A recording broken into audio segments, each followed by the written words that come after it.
Est-ce que vous avez entendu parler de l'auto-dévaluation? Peut-être, probablement.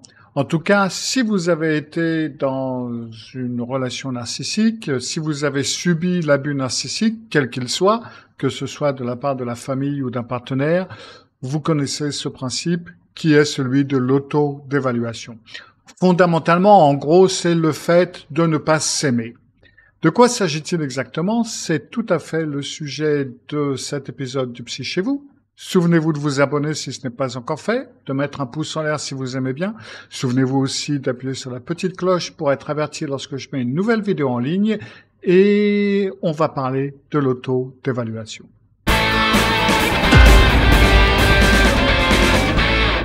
Alors l'autodévaluation a en fin de compte plusieurs facettes. Alors il y a déjà la facette à laquelle on pense en premier, c'est-à-dire ça va être le fait de se dévaluer en disant ouais bon je suis pas terrible, oh là là mais je suis tellement con. Ou alors oui, je suis mauvais en tout, je suis nul, je peux rien faire, ou alors je suis une mauvaise personne. En gros, je suis une mauvaise personne qui n'est qualifiée à rien, totalement débile et mauvaise en tout. Ça va être la forme d'évaluation à laquelle on pense le plus régulièrement. Mais pas seulement, il y a aussi cette forme d'auto-d'évaluation qui est que on ne fait pas suffisamment attention à soi-même, particulièrement en termes de soins personnels. On va pas au spa, on ne mange pas spécialement bien, on se laisse aller sur certains points, on s'occupe pas trop de sa santé, on oublie d'aller faire quelques révisions chez le médecin, on ne traite plus certains des problèmes que l'on avait à traiter. Si on a certains problèmes chroniques, on ne fait plus trop attention à différentes allergies, à différentes choses, etc. Donc il y a aussi un effet physiologique.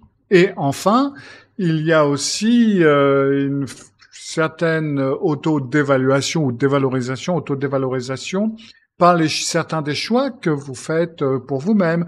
Par exemple, vous allez avoir des personnes qui vont choisir un mauvais partenaire pour elles-mêmes parce que en fin de compte, on se dit, oui, bon, en tout cas, c'est tout ce que je mérite, ou c'est le mieux que je vais pouvoir trouver de toute façon, avec la gueule que j'ai, avec le poids que j'ai, ou l'allure que j'ai, ou une personne nulle comme moi, ça va être la meilleure des choses que je puisse décrocher de toute façon.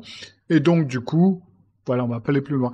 Vous pouvez aussi vous auto-dévaloriser par rapport à votre éducation, à ne pas choisir la meilleure des écoles dans laquelle vous pouvez entrer, ou de ne pas choisir la carrière professionnelle en fin de compte que vous désirez, vous prenez un autre emploi, etc.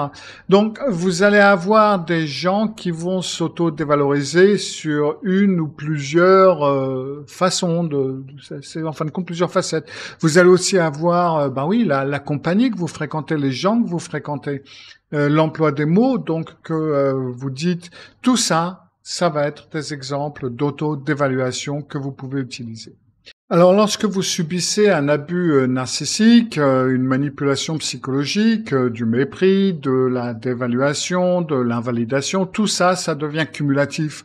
En gros, vous internalisez tout ça et tout ce que vous dit la personne narcissique, vous l'internalisez dans votre discours intérieur. Alors, maintenant, là, on va parler un petit peu, on va faire une petite parenthèse, ou on va faire un petit détour par la dissonance cognitive. Il faudra que je fasse un webinaire sur le sujet, d'ailleurs. Alors, la dissonance cognitive, comme je l'ai déjà dit dans d'autres de mes vidéos, ça va être que lorsque les choses que l'on nous dit ou que l'on pense ne correspondent pas avec les choses que l'on voit. Par exemple, vous avez un partenaire ou vos parents qui vous disent « je t'aime » et d'un autre côté qui vous dévalorise ou qui vous insulte ou qui vous dénigre. Donc vous allez vous dire « ok, là il y a quelque chose qui correspond pas » parce que les deux choses ne vont pas ensemble. Il y a donc une dissonance cognitive et cela va faire une tension et toute tension, tension psychologique, on va essayer de la réguler afin qu'il n'y ait plus cette tension. Alors en gros, quand vous avez un narcissique, une personne narcissique qui vous dévalorise, pour enlever cette dissonance, il y a deux façons de faire. Il n'y en a pas trois, il y en a deux. C'est arrêter d'écouter ce narcissique et vous en éloigner d'une façon ou d'une autre, ou numéro 2, de changer la façon de vous voir vous-même. Et malheureusement, beaucoup de gens vont choisir l'option numéro 2, c'est-à-dire que plutôt que de quitter le narcissique ou d'arrêter d'écouter la personne narcissique en le quittant, pour diverses raisons, alors ça peut être des peurs, ça peut être des complications à pouvoir quitter cette personne ou une impossibilité, ça peut être un manque de courage, ça peut être un manque de moyens, ça peut être un manque de soutien, enfin bref, il peut y avoir plusieurs choses qui vont faire qu'on ne peut pas quitter le narcissique ou arrêter d'écouter le narcissique pour une raison ou pour une autre. Donc dans ce cas-là, la seule chose qui reste à faire, c'est de choisir cette option qui est, il va falloir que je change la façon de penser de moi-même. Le problème est que la façon dont vous pensez à vous-même, dont vous vous voyez, donc dont vous vous valorisez ou vous dévalorisez, ça va aussi être la façon dont vous allez vous présenter. Lorsque l'on se présente, lorsque l'on se voit comme une personne négligée, incompétente, débile, sans talent, sans valeur, trop grosse, trop ceci, trop cela, ou pas assez ceci, pas assez cela, et c'est difficile de mettre quoi que ce soit en valeur. Vous allez mettre quoi en valeur? Vous allez montrer quoi aux autres? Et donc, du coup, on finit par s'effacer, on finit par perdre un éclat, on finit par perdre la fierté de soi-même et la personnalité que l'on a. Donc, du coup, on tombe un petit peu dans ce rôle, justement, qui a été fait pour nous. En gros, on tombe dans la tombe que l'on a soi-même participé à creuser. Une des choses les plus tragiques que l'on puisse rencontrer, et ça j'en ai rencontré beaucoup, ça va être des personnes qui avaient une certaine force de caractère, qui avaient une confiance en elles, qui étaient des personnes tout à fait libres et sûres d'elles, qui, au travers de la relation narcissique, au fil du temps, ont été usées, ont été érodées, leur personnalité a été érodée, et ces personnes ont vécu dans cette pseudo-réalité pendant un certain temps et ont fini par le croire. Et le travail que je fais avec elles est en fin de compte de retrouver leur moi ancien, en quelque sorte, sur certains points, pour pouvoir le faire revivre. Les personnalités peuvent totalement être érodées et changées et démontées, même si la personnalité était forte à la base. Bien entendu, la personne narcissique avec qui vous êtes en relation, donc que ce soit famille ou petite amie ou ce que vous voulez, pour cette personne-là, ça fonctionne bien. Elles aiment bien votre auto-dévaluation et dénigrement. Elles veulent pas être en compétition avec vous. Et en quelque sorte, ça leur fait plaisir que vous connaissiez leur place. Le problème est donc que ces personnes ont besoin d'alimentation et qu'après un certain temps, du fait où vous êtes suffisamment dénigré et où vous êtes tombé au plus bas, où vous êtes vous-même en train de vous dénigrer, c'est plus difficile pour vous de valoriser la personne narcissique. Parce qu'en fin de compte, pour la personne narcissique, ce qui va la valoriser, ça va être de l'admiration d'une personne qui est quand même à un certain niveau. Maintenant qu'elles vous ont dévalué, votre admiration, en quelque sorte, ne vaut plus grand-chose, et c'est entre autres une des raisons pour laquelle, et c'est donc entre autres une des raisons pour laquelle la personne narcissique va aller trouver quelqu'un de plus intéressant que vous. Et oui, dans cet auto-dénigrement, il y a aussi une forme d'espoir que la personne narcissique va corriger votre discours négatif sur vous-même. Alors, par exemple, on va dire, si, comme un exemple, comme ça, que vous dénigrez votre apparence, ça va être un truc du genre, oh là là, franchement, je trouve que je suis pas très intéressant à voir, c'est pas, et ça, on le dit avec l'espoir que la personne narcissique vous dit, mais si, ça va, t'es très bien, peut-être que ce t-shirt, tu devrais peut-être en prendre un autre, plus intéressant, tiens, essaye celui-là, pour mettre en valeur telle et telle partie, mais ça c'est bien, il n'y a pas de souci, c'est pas toi le problème. Par exemple. Mais généralement, bien entendu, c'est pas ce que vous allez entendre, La personne narcissique va vous dire, ah ouais, c'est vrai que, en fin de compte, si tu perdais quelques kilos, ça te ferait du bien, Ou alors, vous dites oh là là, qu'est-ce que je suis con. Je pense que j'ai mal fait ce rapport ou telle et telle tâche au travail. Je crois que je vais avoir des problèmes avec ma hiérarchie. Et là, la personne narcissique va vous dire, oui, dis donc, mieux vaut espérer que ton chef ne le voit pas ou te tombe pas dessus, parce que c'est vrai que là, tu risques d'en prendre plein la tête. Au lieu de vous dire, attends, non, je connais pas grand-chose à ton travail, mais jusqu'ici, tu as bien fait ton travail, donc je vois pas pourquoi, même si c'était mal fait, ils vont quand même pas t'en tenir rigueur pour une erreur qu'on fait dans un... Même si c'est mal fait, hein, non, je sais pas, c'est peut-être même quelque chose que tu t'imagines, alors vas-y, relax, quoi. Donc, dans ce cas-là, la deuxième possibilité, c'est ce qu'on espère entendre, mais c'est bien entendu pas ce que vous allez entendre d'une personne narcissique, tout à fait. Si en plus de ça, vous venez d'une famille où il y a un ou plusieurs membres narcissiques, ce genre de discours négatif sur vous, c'est totalement ancré en vous et c'est une habitude et c'est une identité qui est très difficile à briser.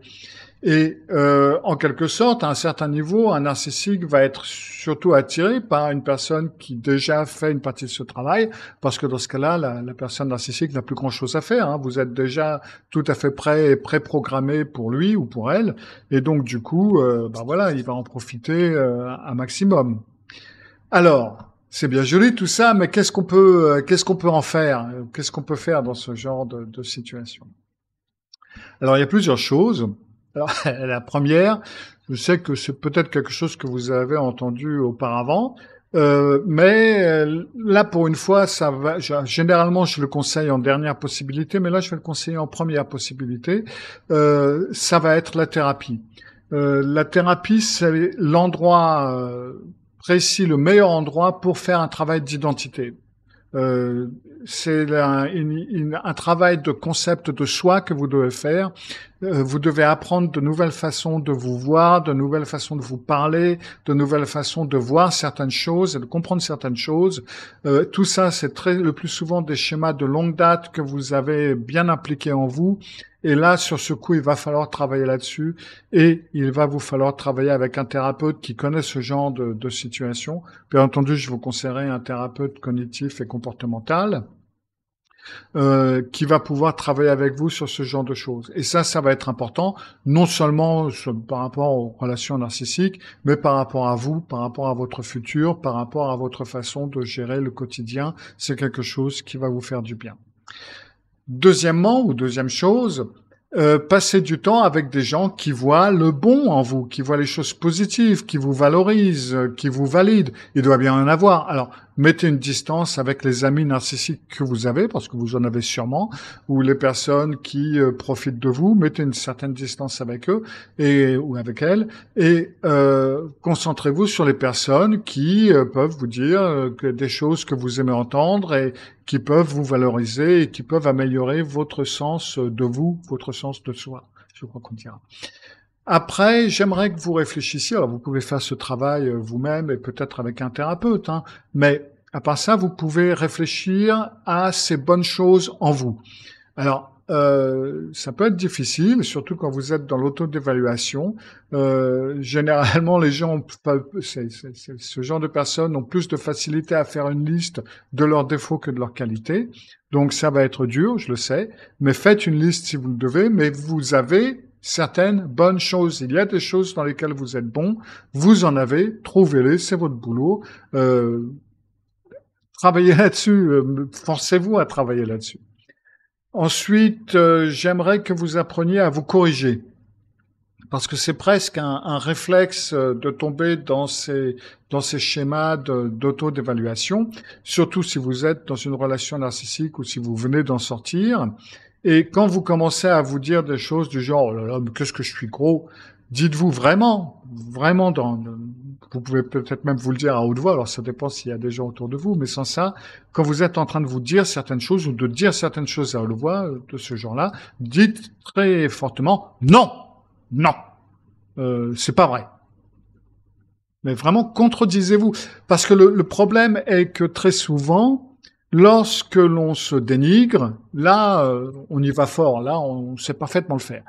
Et quand, et ça je le sais parce que je travaille avec les gens par rapport à ça, avec mes clients, par contre, quand on travaille à mettre les bons côtés ou à contredire ces choses-là, là c'est plutôt, oh ben oui, ben non, c'est pas tout à fait vrai. Non, il faut avoir autant de power, autant de puissance, dira-t-on, dans le combat de cette croyance irrationnelle que dans la croyance irrationnelle elle-même. Sans ça, ça va pas marcher. Hein. Donc, vraiment, vous vous dire, ben, quand vous vous dites, oh là là, qu'est-ce que je suis gros, ben non, non, non, c'est pas vrai. Hein. Bon, j'ai peut-être un peu de poids, je vais travailler là-dessus, on verra ça plus tard, mais c'est bon. Ouais.